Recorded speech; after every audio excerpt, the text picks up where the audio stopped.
मैं कहाँ से 15 साल की सर लड़की दूँ, इतने शर्मा बहुत करे। चौकी चार।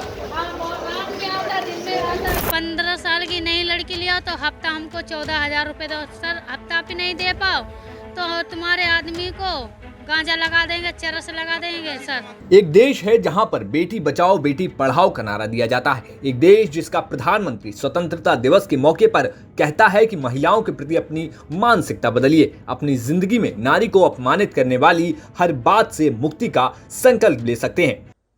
स्वभाव से, संस्कार से, रोजमर्रा की जिंदगी में नारी को अपमानित करने वाली हर बात से मुक्ति का संकल्प ले सकते हैं।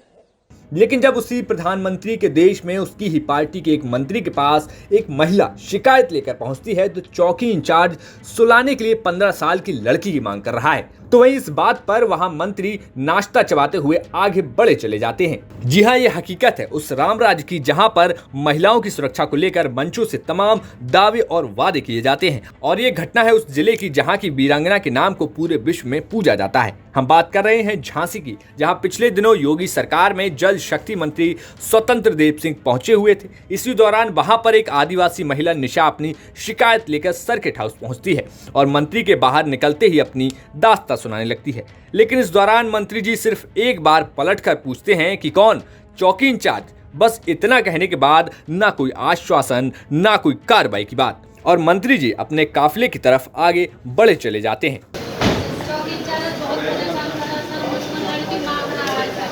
मैं कहाँ से 15 साल की सर लड़की दूँ, इतने शर्मा बहुत करे। चौकी चार। हाँ, बहुत रात में आता, दिन में आता है सर। बहुत दारू पी के परेशान कर रहा है मुझको।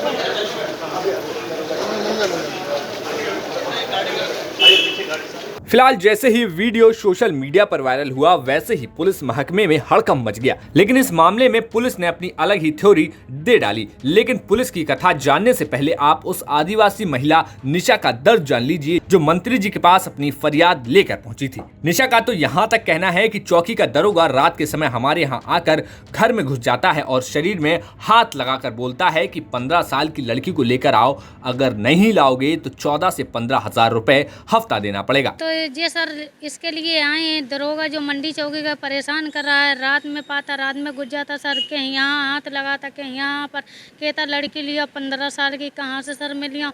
नहीं तुम लियाओगे तो मतलब हफ्ता दो हमको 14,000 रुपये या 15,000 रुपये। हफ्ता भी नहीं दे पाओ तो हम तुम्हारे आदमी को चरस लगा देंगे, गांजा लगा देंगे। सर मेरा आदमी विकलांग है सर, ये धमकियाँ देता है। 2 मुखबर हैं उनके साथ में, वो सिखाता है। ये हो गए बहुत सालें हो गए जब से मतलब हम रह रहे हैं यहीं पर झोपड़पट्टी में। दरोगा आ रहा है 4-5 महीना हो गए जब से आ रहा है, परेशान। नहीं हाँ की थी, सबसे की, लेकिन कोई सुनवाई नहीं सर हो रही। हमारी मंत्री जी के पास आए हैं, शायद हमारी मंत्री जी सुनवाई कर लें। गरीब आदमी सर, झोपड़पट्टी में रहते आदिवासी हैं हम लोग। दरोगा कहता है लड़की हमको लिया 15 साल की। सुन, 15 साल की नई लड़की लिया तो हफ्ता हमको 14,000 रुपये दो। सर हफ्ता भी नहीं दे पाओ तो तुम्हारे आदमी को गांजा लगा देंगे, चरस लगा देंगे। सर हफ्ता रहने के लिए मांगता है, कहते हैं यहाँ पर जो मुखबर हैं बे सुलाने के लिए मांगता है 15 साल की। वहीं दूसरी ओर इस मामले में जब हमने झांसी के वरिष्ठ पुलिस अधीक्षक से बात की तो उनका कहना था कि महिला के परिवार पर कई मुकदमे पहले से दर्ज हैं। चौकी इंचार्ज ने शराब के विरुद्ध अभियान छेड़ रखा है, इसलिए इन महिलाओं ने चौकी इंचार्ज के खिलाफ शिकायत की है। आज माननीय मंत्री जी के झांसी भ्रमण के दौरान एक युवती के द्वारा एक प्रार्थना पत्र देते हुए चौकी इंचार्ज के ऊपर पुलिसिंग से इतर कार्य करने का आरोप लगाया गया, जिसमें माननीय मंत्री जी के द्वारा तत्काल हमें फोन से अवगत कराया गया। इसमें जांच सीओ सिटी को अलॉट कर दी गई है। प्रथम दृष्टया जो तथ्य संज्ञान में आए हैं उसके अनुसार मादक पदार्थों के विरुद्ध जो अभियान चल रहा था उस अभियान के तहत आबकारी और पुलिस की संयुक्त टीम के द्वारा चेकिंग फ्रिस्किंग के दौरान जो युवती है उसके परिवारजनों के पास से अवैध मादक पदार्थ शराब की बरामदगी हुई, जिसमें 6 मुकदमे इसके पति, उसकी सास, उसके चाचा के विरुद्ध लिखे गए हैं। उनके पास से मादक पदार्थ बरामद हुए थे।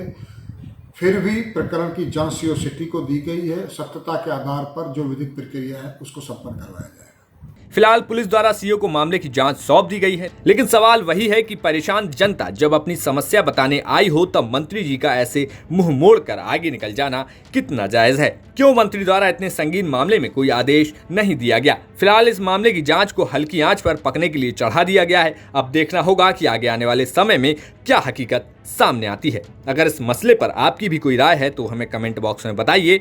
झांसी से अमित श्रीवास्तव की रिपोर्ट, यूपी तक।